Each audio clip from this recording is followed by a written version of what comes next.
நட, முதல்ல எடுப்பா, எல்லாத்தையும் சுருட்டுப்பா, எல்லாத்தையும் சுருட்டி இனி இந்த பெட் இங்கே இருக்கக்கூடாது, இனி இந்த பெட்ஷீட் இங்கே இருக்கக்கூடாது, இனி இந்த பாய் இந்த இடத்துல இருக்கக்கூடாது, எல்லாத்தையும் சுருட்டிட்டு வெளியே போ அப்படின்னா, இனி இந்த பெட்ல இன்னொரு நோயாளி படுக்கவே கூடாது அப்படின்னா, நான் என்ன விசுவாசிக்கிறேன் அப்படின்னு சொன்னா, நம்முடைய வாழ்க்கையில நிறைய பேருக்கு வம்சமா அப்படின்னா ஜெனரேஷனா நீங்க ஒரே பெட்டுக்கு மேல படுத்திருக்கலாம். பெட்டுன்னு சொல்றது, நான் சொல்றது நீங்க படுத்திருக்கிற பெட்டை சொல்லல.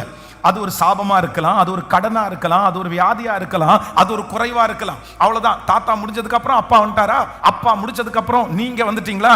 இப்போ ஜெனரேஷனா வழக்கம் என்னன்னா, இந்த பிரச்சனை இந்த போராட்டம் அடுத்து இவர்களுக்கு தொடரும் அப்படின்னு சொல்லலாம். ஆனா கர்த்தர் இந்த 38 வருடமாய் வியாதியா இருக்கிற மனுஷனுக்கு கர்த்தர் ஒரு பெரிய இரக்கத்தை பண்ணினாரு. இந்த சாபம், இந்த வியாதி, இந்த பிரச்சனை இந்த மனுஷனோட முடிஞ்சிருச்சு. இதற்கு பிறகு ஆமே, நல்ல கரங்களை தட்டி நீ தேடியும் நல்ல கரங்களை தட்டி ஆமேன், ஸ்தோத்திரம் ஸ்தோத்திரம் ஸ்தோத்திரம், ஹல்லேலூயா, நல்ல கைகளை தட்டி ஆமேன். இனி கர்த்தர் வியாதியை மாற்றுகிறவர் மட்டுமல்ல, நம்முடைய சிறையிருப்பையே மாற்றுகிறவர்.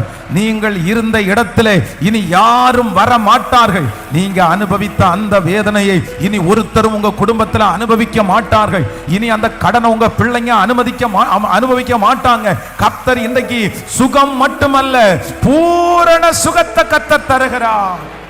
ஹல்லேலூயா.